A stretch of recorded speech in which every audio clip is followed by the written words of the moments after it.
What's up, everyone? Welcome to another episode of the Poker Vlog. Today we are coming to you from Springfield, Missouri. About to go play another cash game session here.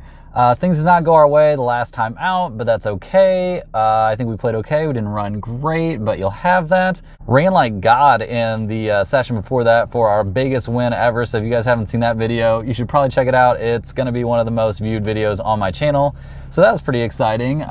Really appreciate all the support that we've been getting on the videos lately. It's been pretty nuts. Trying to go to 2 uploads a week for a little bit, bring you guys the extra content. We're gonna be uploading on Mondays and Thursdays, it looks like. So those seem to be the GTO days to upload. So that's the plan right now. Heading out to this cash game, gonna be playing 1-3, gonna be buying in for about 300. So hopefully we can run good and win back the money that we lost last time, at least, if not make a little bit of profit. Thanks for stopping by. We're gonna go ahead and jump into some hands. Hopefully we can get something going.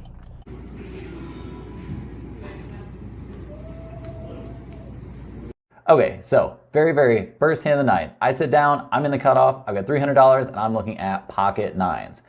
Middle position opens to 10. I make the call and 2 others also call. I think there's definitely a case to be made for 3 betting here, but very first hand of the session, I decide to start things off slow and just go with a smooth call. Well, our decision pays off, I think, handsomely, because the flop comes down a fantastic one for us. Flop is ace 9-3. So right off the bat, we are flopping middle set. Middle position player bets out 20. I go ahead and make the call here. I don't think there's a whole ton of value in raising, although since there's an ace out there, I think that could be good. I do know that this middle position player is going to be playing a very wide range, so the ace doesn't have to have hit him all the time. So raising here could definitely just chase off some of his holdings that he was just going to c-bet and hope to take it down with. Also, I was hoping other people would come along in the hand. Unfortunately, that did not happen as I was the only caller. Turn comes down a 2 of clubs. So that puts a flush draw on the board and some straight possibilities. And by straight possibilities, I mean if he opened up 5-4, he's got a straight now. Middle position player bets out 30. I make a blunder here. This is a mistake for sure. I just call. I'm not sure why the hell I'm just calling what I'm worried about. I don't have anything to be worried about on this board. But yeah, I just make the call here. Big mistake. Don't know why I'm slow playing it so aggressively. Pretty dumb. River comes down 5 of clubs. So we don't love that. It completes the backdoor flush draw, puts it to where if you have 4, you have a straight. So we're not a huge fan of that. Middle position player bets out for 40 this time. I finally find the raise button. I don't know why it took me so long in this hand to find that raise button and make it $100. Now, this is a pretty small sizing. I don't think he's gonna have a whole ton here. Obviously, we're not gonna be putting him on the backdoor straight draw. I think a lot of the time he's gonna have some sort of wonky 2 pair maybe, or maybe just like a middle-sized ace, like ace jack, ace 10, maybe ace queen. So we make it 100, and thank goodness he makes the call. We flip our hand over and we're good. We don't get to see what he has. I don't know why we didn't want to win any money on this hand, guys. Definitely should have been putting in some raises here. Pretty disappointed in how I played this one. Maybe it had something to do with the fact that it was the very first hand of the session. I'm not really sure. But we'll go ahead and start things off with a win, albeit a much smaller win than it should have been. A little while later, we look down at Queen Jack suited from the small blind, starting this hand off with about 400. There's an under the gun straddle, and this player is a very active player who often plays high stakes. He is very aggressive and always looking to gamble.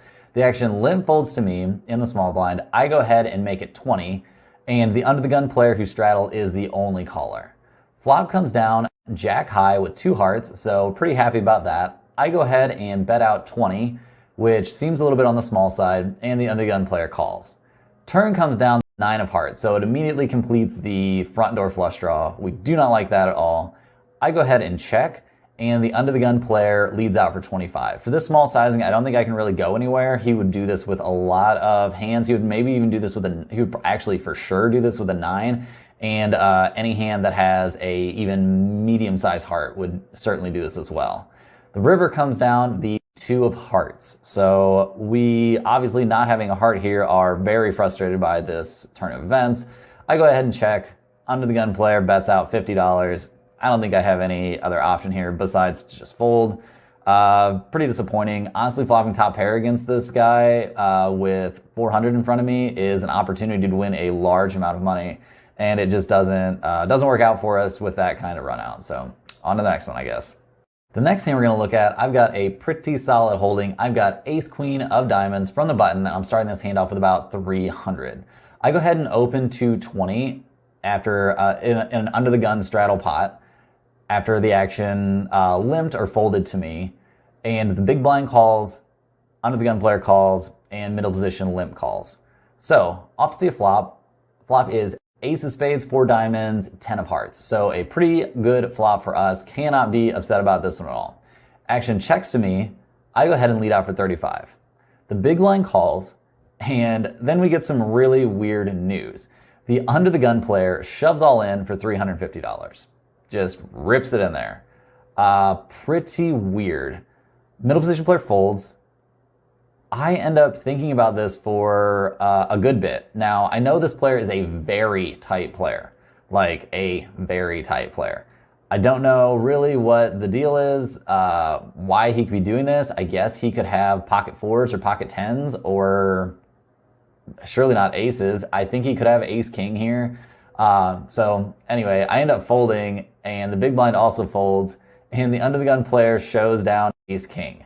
So the old straddle call with ace king. I'm pretty sure if you straddle and you look down at ace king, you're supposed to go ahead and put in the raise, but he does not do that. So thankfully we got away from it with minimal damage. Usually if you're going to flop an ace with ace queen against ace king, you're going to lose a lot more than what I lost. So we'll take it. This guy's tight image cost him some money here. We're really happy with our decision to fold there, obviously. So after a little while, we look down at one of the best hands ever created. We have pocket aces, under the gun +1, starting this hand off with about 240. So we're down a little bit, looking to turn things around here with this premium holding. The button straddles. Once the action gets to me, I go ahead and raise to 20. And the small blind and the big blind both make the call. So we are going to be in position from this hand, in this hand somehow, despite having to open from under the gun +1. Flop comes down, queen of diamonds, 9 of clubs, 4 of diamonds. So that's not our favorite flop, but I guess we can't hate it too much. We don't have the ace of diamonds, so that definitely sucks. The action checks to me. Definitely time to put in a continuation bet here on a pretty wet board. I guess not super wet, but I would definitely say pretty wet. I go ahead and lead out for 40, and both players call. So that's a little bit odd, a little bit concerning, but I guess not too concerning. Obviously, we've got pocket aces here. So the turn comes down, the 8 of spades. So brings through the straight for jack 10, but that's pretty much all it changes. Small blind checks. The big blind goes ahead and bets out 75 here. Pretty weird, right? Like, I don't understand why he'd be doing this. I don't think I have a whole lot of options here besides to just put it in. So I go ahead and shove all in for 200 here to charge all the flush draws, the maximum. Obviously, if he just happened to luck into jack 10 here, I'm drawing dead, but oh well, what are we going to do about that? Small blind folds. The big blind doesn't think about it very long at all. It makes the call. River comes down, 2 of diamonds, so we're not very excited about the flush draw getting there, and sure enough, the flush draw was our demise. He flips over king 9 of diamonds, so he flopped in very well. He flopped the second nut flush draw plus a pair, plus middle pair. I'm not sure why he didn't let me know about that on the flop, but he did not, so I guess well played if you know you're going to hit the flush on the river there, even though the money all went on the turn when I was a big favorite. So pretty frustrating to lose there with pocket aces. Not upset with how I played the hand at all. I think I played it great.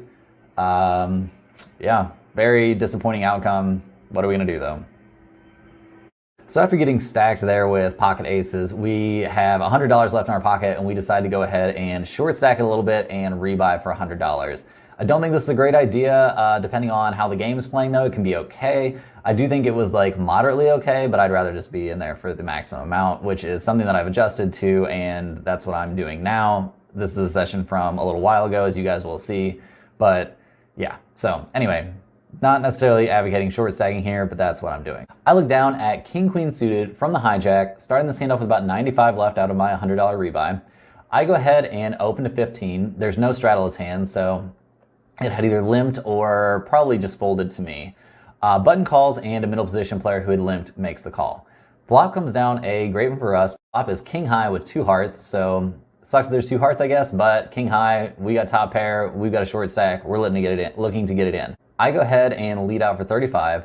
The button, who is the aggressive player from earlier, who is now stuck a whole bunch and is clearly steaming, shoves all in for, like, I don't know, 100 effective or whatever I have left effective.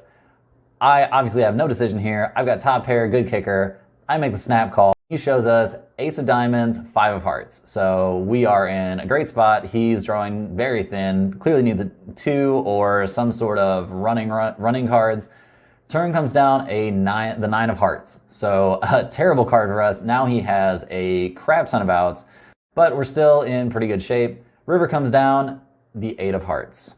So we are felt it again. Not trying to rebuy in this session. Feeling pretty tilted, pretty annoyed. Things have not gone our way in this one at all. So we're just going to go ahead and call this a session. Get out of there. I think, yeah, I don't know. I think maybe we could have rebought, but the game was getting really big around this like very tilted player who's can be pretty spewy when he's not doing well. So yeah, we just go ahead and get out of there and cut our losses. Pretty disappointing that we couldn't get something going here. We had some premium hands, but anyway, on to the next one, I suppose. Well, guys, that's all for today's video. Unfortunately, we can't get rid of this run bad or play bad or a combination of both.